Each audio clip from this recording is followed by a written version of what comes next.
Newcastle United are expected to make up to 3 major signings in this summer's transfer window following spending frustrations. Speaking on the latest edition of Football Insider's Inside Track podcast, senior correspondent Pete O'Rourke issued an update on the current PSR situation at St James Park. Last summer, spending rules proved to be a major problem for Newcastle, who did not make any significant on-field additions.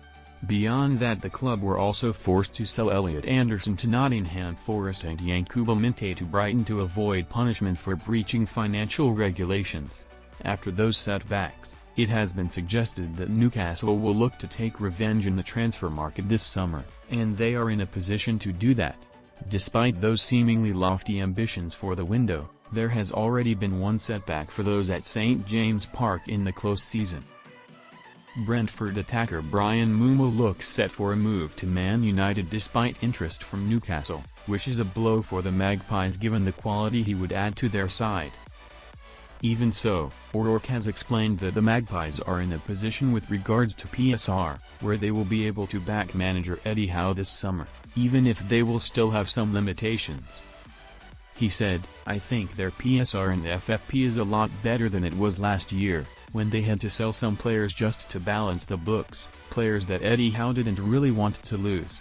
They obviously won't be able to go out and spend willy-nilly or spend the money that they actually do have.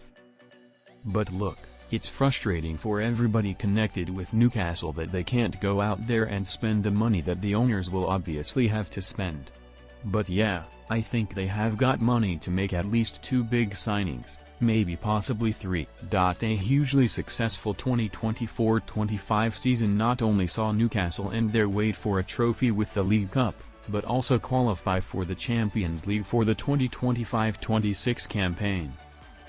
The Magpies therefore need to add to their squad this summer, to ensure they have the quality and depth required to compete at that level next season. It is also worth noting that Howe has been tipped as a successor to Thomas Tuchel as England manager, and so if they want to keep him, they must ensure he feels happy and supported at St James Park. That will make it vital that Newcastle do make multiple signings over the course of the transfer window for a number of reasons,